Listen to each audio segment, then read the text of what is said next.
Assalamualaikum warahmatullahi wabarakatuh.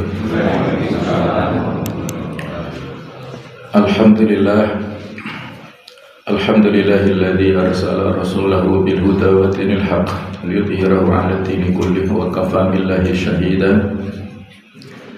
Asyhadu an la ilaha illallah wahdahu la syarika lah wa asyhadu anna Muhammadan 'abduhu wa rasuluhu la nabiyya ba'dah. Allahumma salli wa sallim ala habibina wa qudwatina wa maulana Muhammad wa ala alihi wa ashabihi wa ansarihi wa junudihi wa man sara ala nahjihi wa da'a bi da'watihi ila yaumil qiyamah. Amma ba'du, para jamaah Bapak Ibu rahimakumullah. Marilah kita lanjutkan kajian dari kitab Al-Hadits Al-Qudsiyah yang masih dalam pembahasan bab Tashih Al-Aqidah, meluruskan akidah kita, di mana pada kajian ini saya beri judul Siapa yang Menciptakan Allah. Nanti akan kita pelajari ya hadis-hadis yang disebutkan dalam kitab ini, bahwa ini adalah merupakan was-was atau bisikan yang disampaikan oleh setan untuk memberikan keraguan kepada kita. Qala Rasulullah sallallahu alaihi wasallam. Hadis ini diceritakan oleh Anas bin Malik bahwasanya Rasulullah sallallahu alaihi wasallam bersabda, qala Allahu azza wa jalla, Allah azza wa jalla berfirman, inna ummataka la yazaluna yaqulun, sesungguhnya umatmu senantiasa berkata, ma kadza, apa ini dan apa itu, hatta yaqulun, hingga mereka mengatakan, hadallah khalaqal khalqa faman khalaqallah, ini adalah Allah yang menciptakan makhluk, lalu siapakah yang menciptakan Allah? Rawahu Muslim. Ini diceritakan oleh Imam Muslim dalam kitab Sahihnya nomor 195. Jemaah sekalian, nanti akan kita lengkapi ya dari riwayat-riwayat yang lainnya. Nah, saya ingin memberikan komentar di sini tentang perawi hadis, yaitu Anas bin Malik. Beliau ini adalah salah satu sahabat mulia yang sejak kecil sudah diberikan amanah oleh ibunya ya. Ibu Anas bin Malik ini namanya Ummu Sulaim. Jadi Anas bin Malik ini dari suku Najjar yang ada di Madinah. Jadi sejak kecil ibunya sudah memasrahkan Anas bin Malik ini kepada Rasulullah SAW untuk menjadi pembantunya, menjadi pelayan Nabi Muhammad. Kurang lebih selama 10 tahun ya, Anas bin Malik melayani Nabi SAW sampai dengan wafatnya. Jadi kalau 10 tahun berarti pas Nabi berada di Madinah. Nabi di Madinah kan 10 tahunan ya. Jadi selama itulah Anas bin Malik melayani kehidupan sehari-hari yang dialami oleh Rasulullah SAW. Jadi tahu betul bagaimana perilaku dan juga sunnah yang dilakukan oleh Nabi Muhammad SAW, sehingga tidak heran kalau Anas bin Malik ini merupakan salah satu ya dari sahabat yang banyak meriwayatkan hadis yang sudah kita singgung ya. Yang terbanyak siapa Bapak Ibu ya? Abu Hurairah ya, yang paling banyak. Nomor 2 itu Abdullah bin Umar. Nah, Anas bin Malik ini nomor 3 ranking periwayatan hadisnya ya. Sebanyak 2286 hadis yang diceritakan oleh Anas bin Malik ini. Nah, beliau ini pernah didoakan oleh Nabi sallallahu alaihi wasallam, Allahumma aktsir malahu wa waladahu wa barik fi umri. Ya Allah, banyakkanlah hartanya dan anaknya, dan berikanlah keberkahan dalam umurnya. Sehingga doa yang disampaikan Nabi ini mustajab. Anas bin Malik mengakui sendiri bahwa beliau ini hartanya banyak pada sisa-sisa kehidupannya itu, dan anak cucunya itu kurang lebih 100. Jadi betul-betul barokah ya dari sisi keturunannya dan hartanya. Dan usianya ini termasuk usia sahabat yang panjang ya, meninggal pada usia sekitar 103 tahun usianya. Pada tahun 93 Hijriah meninggal di Basrah. Basrah itu Irak. Nah, jadi meninggal termasuk sahabat terakhir yang meninggal, walaupun masih ada di luar Basrah, itu namanya Abu Tufail ya, sahabat yang meninggal terakhir. Nah, Anas ini termasuk akhir-akhir. Sehingga Abu Hanifah itu sempat ketemu beliau. Maka Abu Hanifah ini sebagian besar ulama menggolongkan Abu Hanifah adalah seorang tabi'in karena pernah berinteraksi dengan Anas bin Malik. Sedangkan Imam Malik, Imam Syafi'i dan Imam Ahmad ini tabi'ut tabi'in ya, generasi ketiga. Nah, inilah kurang lebih riwayat biografi singkat daripada Anas bin Malik yang menceritakan hadis ini ya. Berikutnya dari Abu Hurairah, beliau berkata, Rasulullah SAW bersabda, la yazalun nas yatasa'alun. Orang-orang akan ada saja yang bertanya-tanya, hatta yuqal, sehingga akhirnya akan ditanyakan, hadza khalaqallahul khalqa, Allah yang menciptakan makhluk. Faman khalaqallah, siapa yang menciptakan Allah? Nah, sama dengan pertanyaan di atas. Faman wajada min dzalika syai'an falyaqul amantu billah. Siapa yang mendapati hal tersebut, maka ucapkanlah aku beriman kepada Allah. Itu surah Muslim ya. Jadi sama, ini melengkapi dengan hadis yang sebelumnya. Pertanyaan-pertanyaan, lintasan-lintasan pikiran nakal yang ada dalam diri seseorang, yang itu adalah was-was, bisikan-bisikan dari setan. Nah, resepnya di sini supaya menjauhkan dari segala rayuan bisikan setan, hendaknya kita mengatakan amantu billah, aku beriman kepada Allah, diulang-ulangi. Nah, kemudian ada lagi hadis yang ketiga, ya'ti syaitan ahadakum, setan akan datang kepada salah seorang dari kalian, fayaqulu, lalu dia bertanya, man khalaqa kadza wa kadza, siapa yang menciptakan ini dan itu, hatta yaqula lahu man khalaqa rabbak, hingga akhirnya setan ini bertanya kepada orang ini, siapa yang menciptakan Tuhanmu? Fa idza balagha dzalik falyasta'id billah wal yantahi. Jika hal itu terjadi, hendaklah dia berlindung kepada Allah dan sudahilah, wal yantahi, tidak perlu diterus-teruskan. Jangan turuti menjawab pertanyaannya, karena nanti akan menjadi was-was dan syubhat ya, yang senantiasa memberikan keraguan-keraguan dalam diri kita. Nah, inilah 3 hadis yang saling melengkapi dalam tema ini, yang semuanya adalah diriwayatkan oleh Imam Muslim dalam kitab Sahihnya, yang senantiasa memberikan peringatan kepada kita semuanya supaya menguatkan keimanan kita kepada Allah.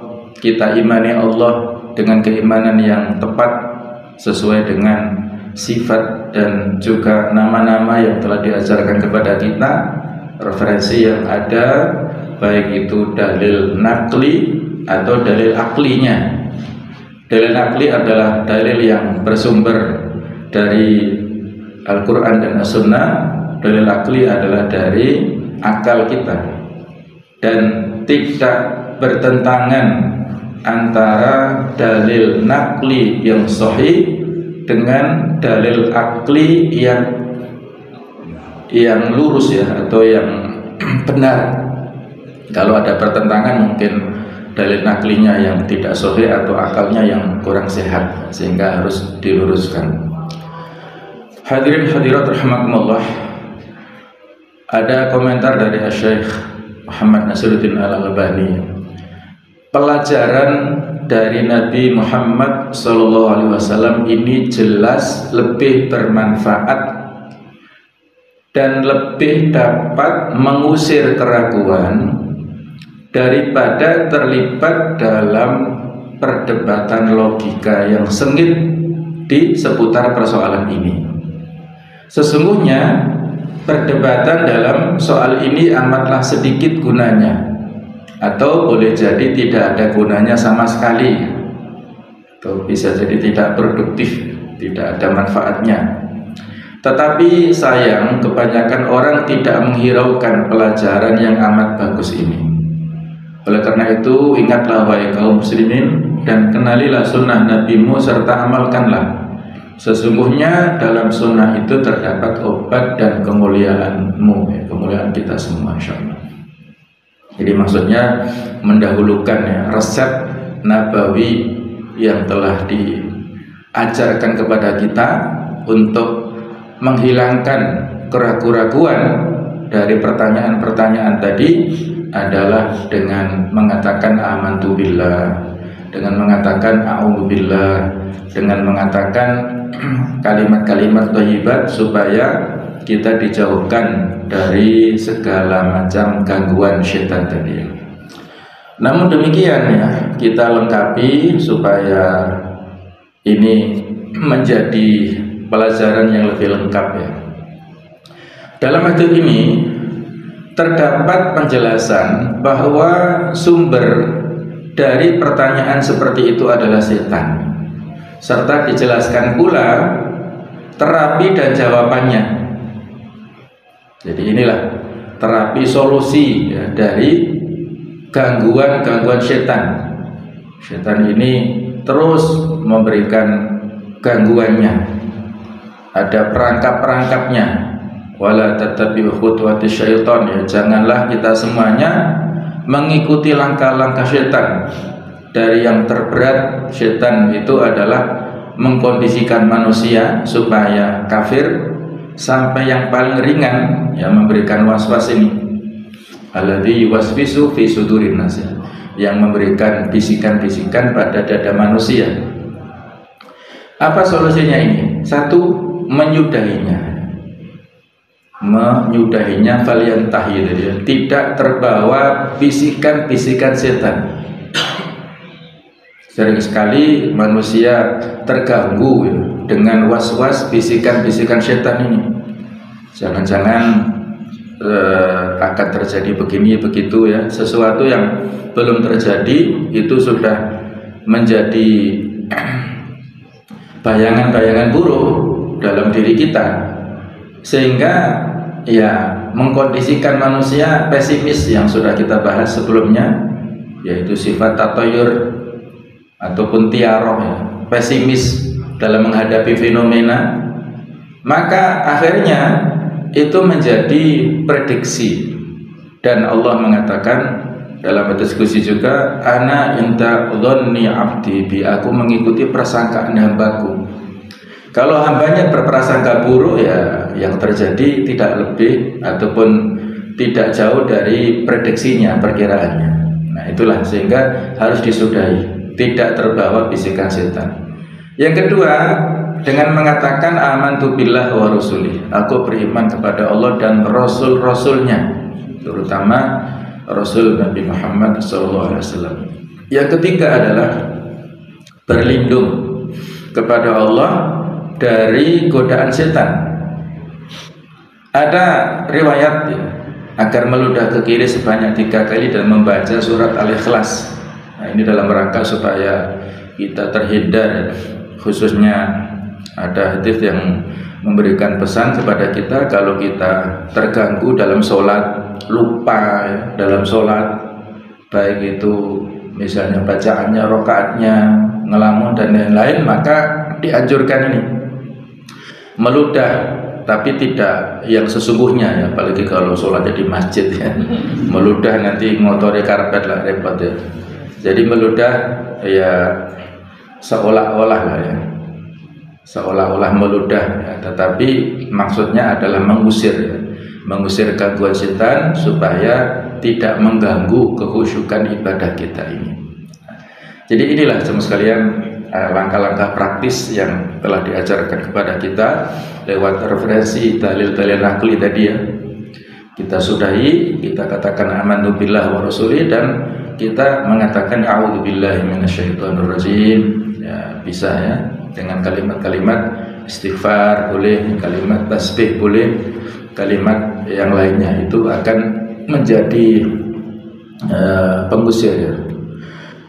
Nah, adapun tentang siapa yang mendahului keberadaan Allah, maka kami mendapatkan berita dari Rasulullah SAW dari beberapa referensi hadis.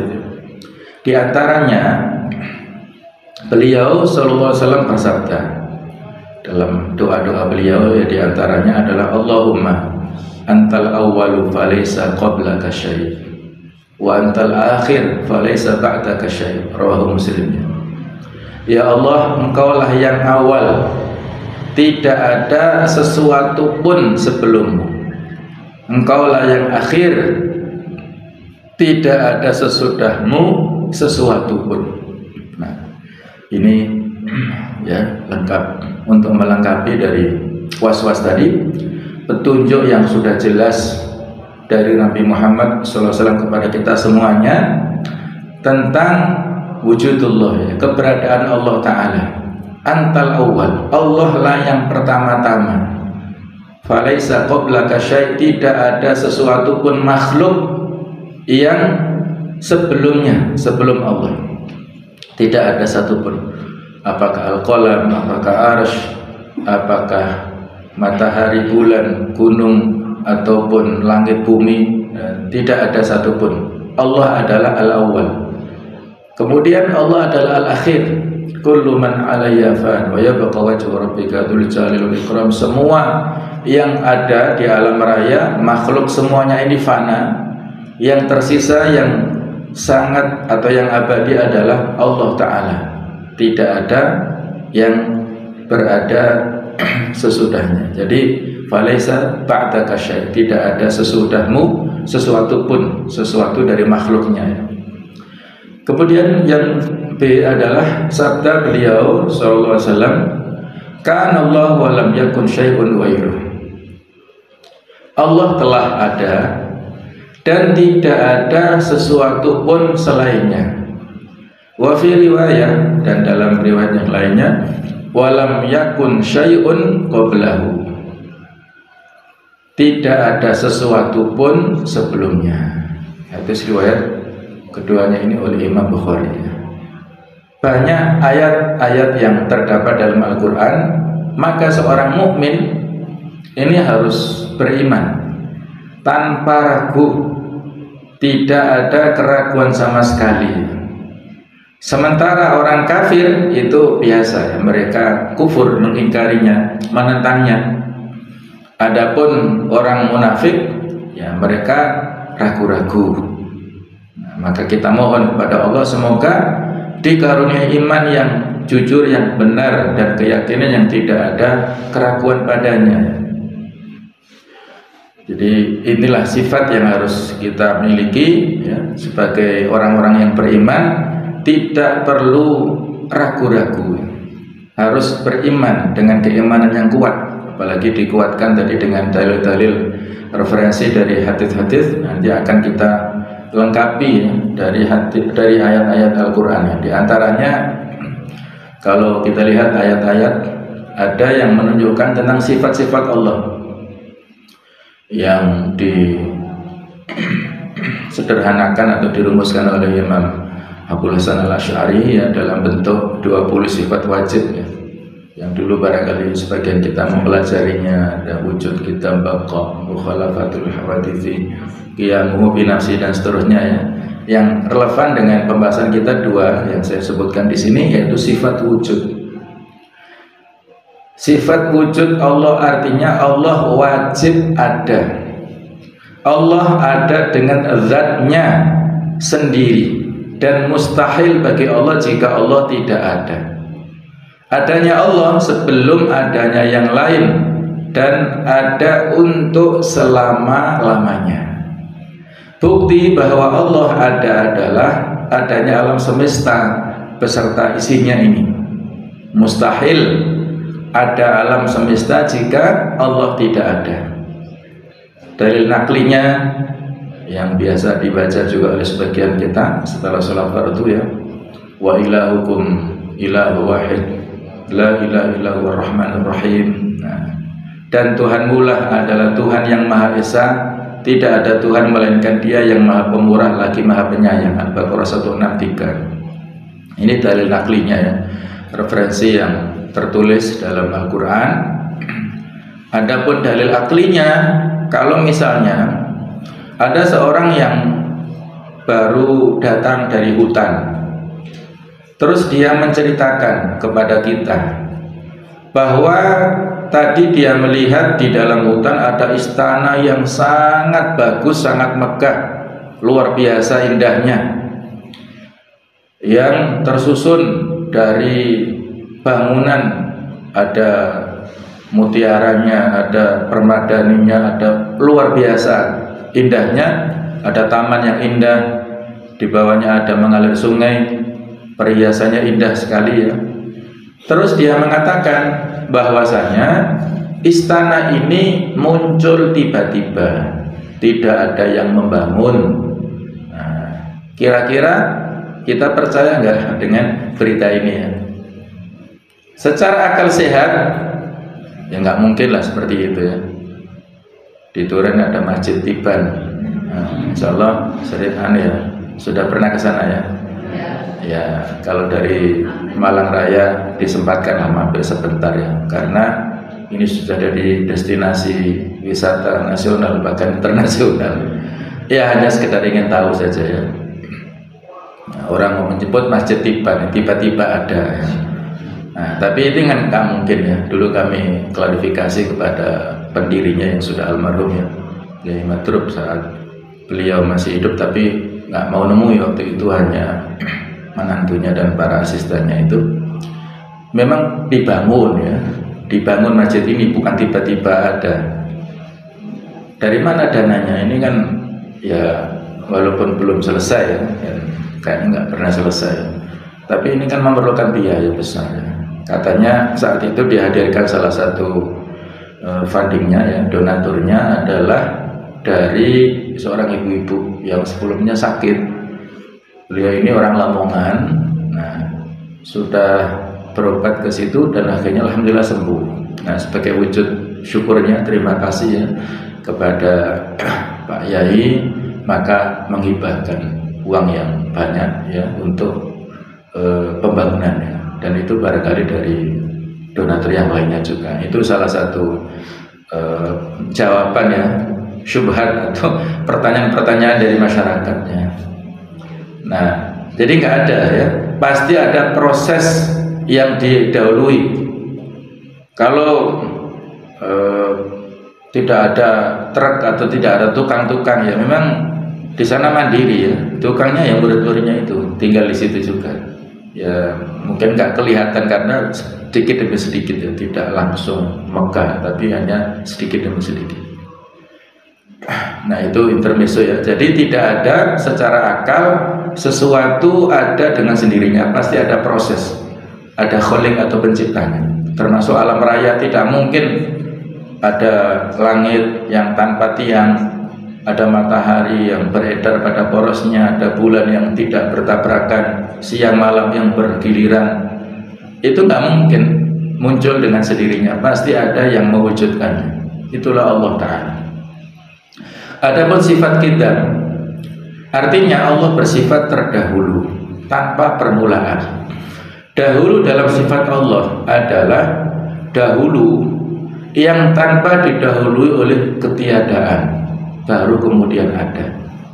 Akan tetapi sejak dahulu sudah ada dan tanpa permulaan. Allah sebagai pencipta alam semesta dan segala isinya, menurut logika pasti bersifat mendahului. Ada sebelum keberadaan ciptaan atau makhluknya. Di surat Al-Hadid ayat 3 Allah Ta'ala berfirman, wal awwalu wal akhiru wal zahiru wal batinu wa huwa bikulli syai'in alim. Dialah Allah yang awal dan yang akhir, yang zahir dan yang batin, dan dialah yang maha mengetahui segala sesuatu.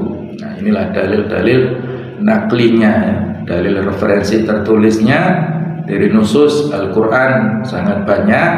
Kemudian di hadits-hadits tadi sudah kita sebutkan sebagiannya, sehingga tidak ada keraguan sama sekali bagi seorang muslim, seorang mukmin. Iman kita itu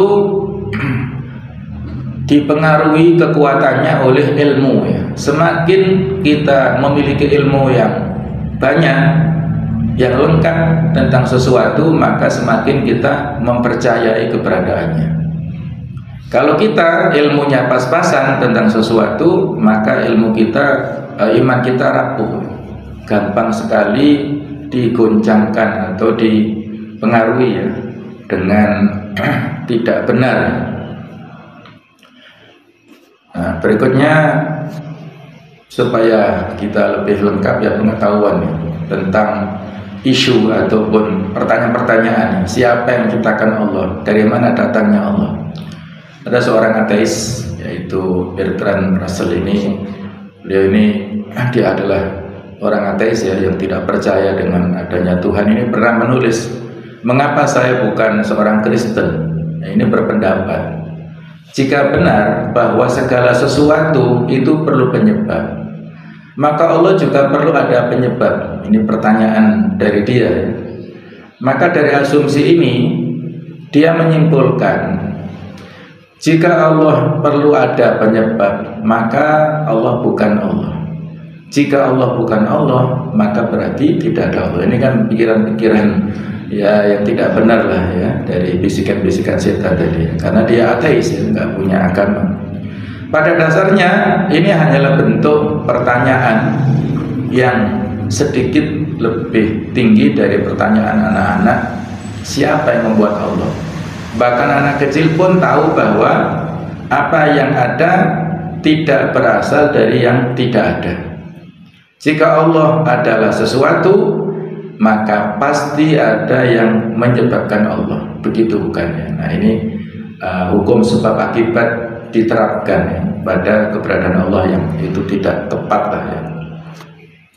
Nah, pertanyaan ini menjebak, ya, karena di dalamnya terkandung asumsi yang salah bahwa Allah pasti berasal dari sesuatu, dan berlanjut kepada pertanyaan dari mana datangnya Allah.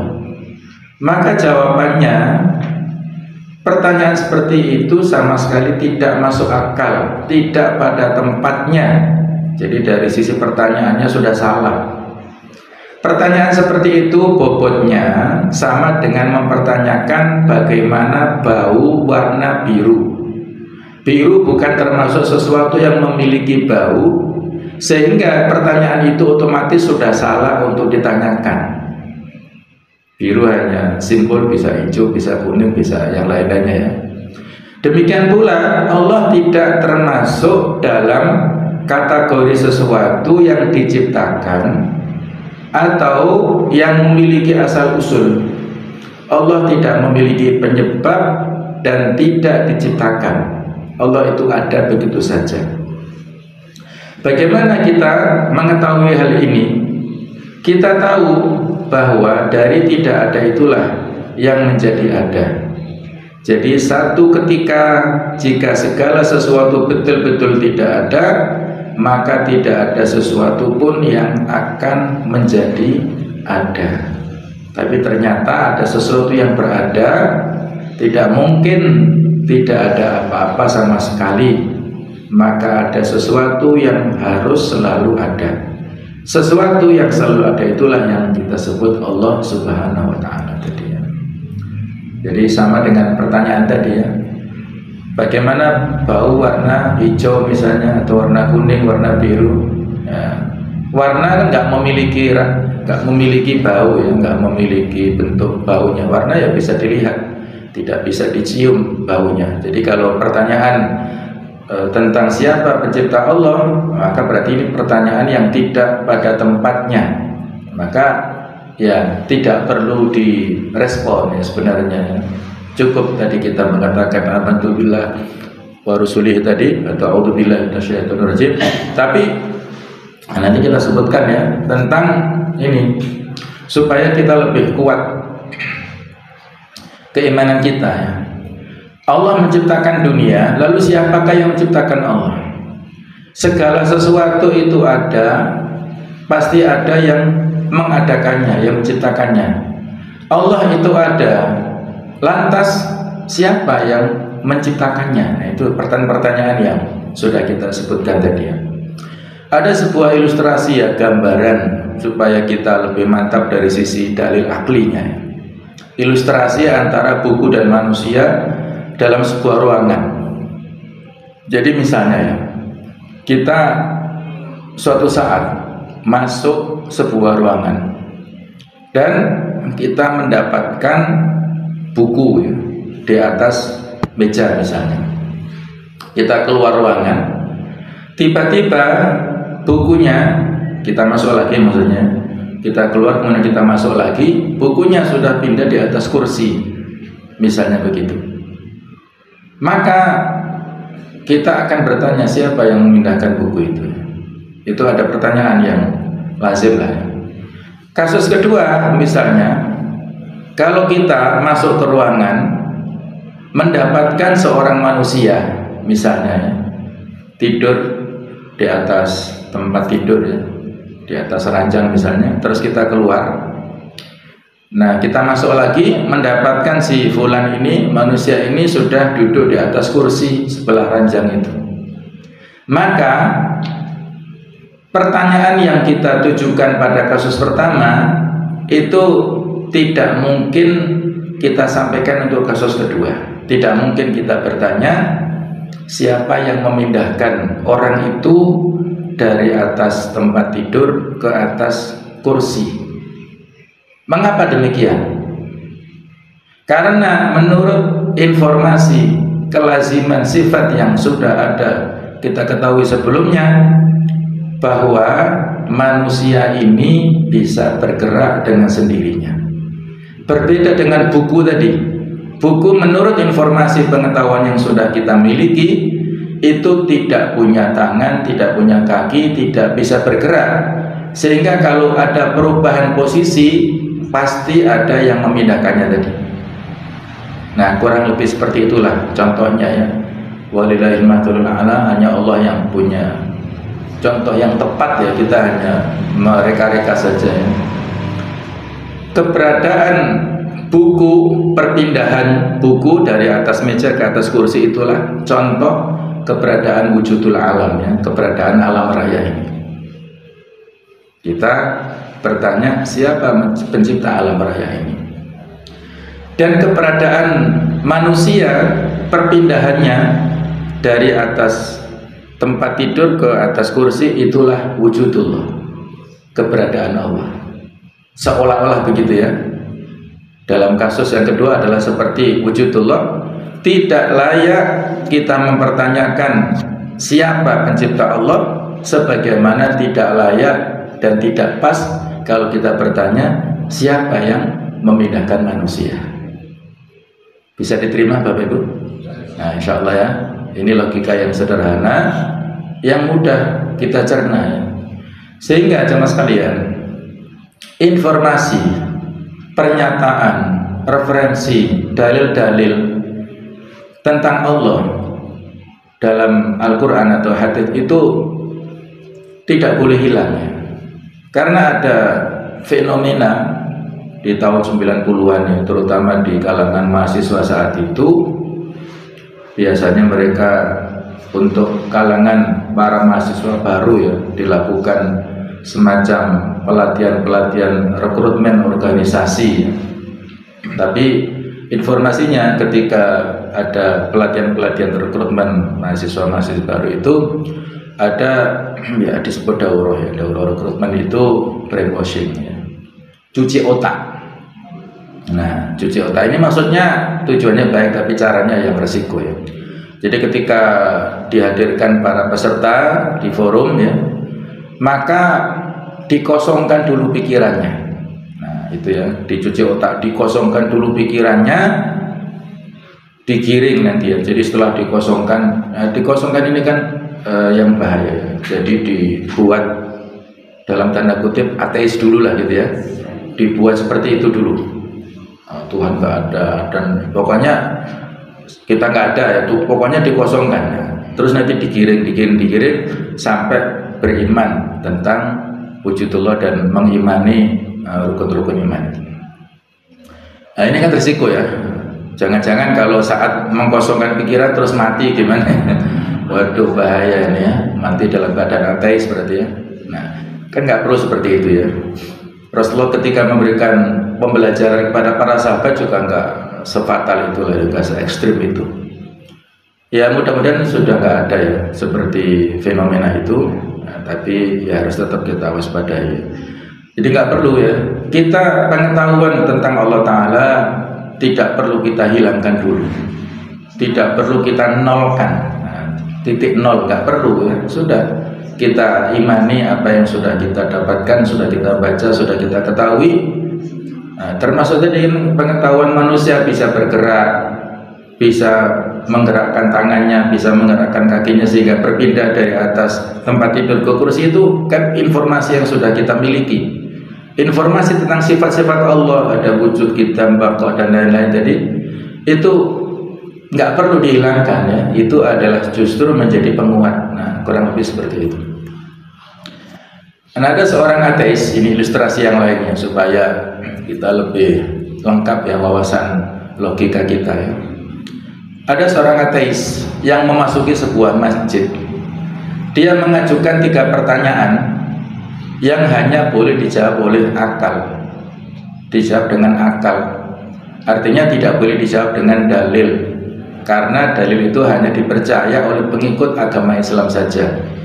Nah, jika menggunakan dalil, maka justru diskusi ini tidak akan menghasilkan apa-apa. Pertanyaan ateis itu ada 3 ya. 1, siapa yang menciptakan Allah? Bukankah semua yang ada di dunia ada karena ada penciptanya? Bagaimana mungkin Allah ada jika tidak ada penciptanya? Sama dengan yang kita diskusikan ini. Yang kedua, bagaimana caranya manusia bisa makan dan minum tanpa buang air? Bukankah itu janji Allah di surga nanti? Jangan pakai dalil, tapi pakai akal.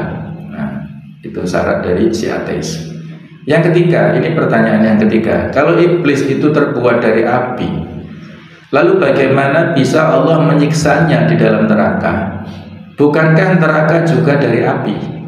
Nah, inilah ya syubhat, lontaran-lontaran yang sampai kepada kita. Barangkali ada pengikut-pengikut si ateis ini yang bertebaran di sana sini. Ya, kalau kita di masyarakat mungkin insya Allah aman lah ya. Tapi kalau suatu saat kita atau barangkali anak-anak kita ya berada di masyarakat heterogen, di kampus ya yang liberal, nah, ini kan bisa jadi ya ada pertanyaan-pertanyaan seperti ini ya. Nah, kampus liberal ini kan yang sangat disayangkan justru ada di kampus-kampus yang berlabel agama atau berlabel Islam ya. Ini yang dikhawatirkan. Bagaimana cara menjawabnya? Ini ada salah satu jamaah, seorang pemuda ya yang memberikan jawaban. Nomor 1 ya tentang wujudullah, siapa pencipta Allah. Apakah engkau tahu dari angka berapakah angka 1 itu berasal? Sebagaimana angka 2, ya kalau angka 2 adalah 1 tambah 1. Angka 4 dari 2 plus 2. Ateis itu diam membisu. Jika kamu tahu bahwa 1 itu adalah bilangan tunggal, dia bisa mencipta angka lain, tapi dia tidak tercipta dari angka apapun. Lalu apa kesulitanmu memahami bahwa Allah itu Maha Tunggal, yang Maha Mencipta tapi tidak bisa diciptakan? Jadi bagaimana dengan Tuhan? Siapa pencipta Tuhan? Ini menanyakan siapa menciptakan Tuhan sama halnya seperti menanyakan angka 1 di baris paling atas dalam rumus segitiga Pascal. Angka 1 di baris paling atas tidak diciptakan oleh angka lain, tapi angka 1 itulah menciptakan angka lainnya. Ini logika rumus ya dalam matematika yang ya masuk akal lah ya. Sesuatu yang walaupun tidak persis sama tetapi secara logika masuk, sehingga orang ateis ini nggak bisa membantah logika pertama ini. Pertanyaan kedua ya, tentang keberadaan manusia di surga nanti ya, makan minum banyak tapi tidak pernah buang kotoran ya, dan buang air. Nah ini apakah mungkin ya? Maka ditanyakan oleh si pemuda, saya ingin bertanya kepadamu, apakah kita dalam perut ibu itu kita semua makan? Nah, apakah kita semua juga minum? Kalau memang kita makan dan minum, lalu bagaimana kita buang air ketika dalam perut ibu kita dulu ya, saat kita jadi janin dulu? Jika Anda dulu percaya bahwa kita dulu makan dan minum di perut ibu kita dan kita tidak buang air di dalamnya, lalu apa kesulitanmu mempercayai bahwa di surga kita akan makan dan minum juga tanpa buang air?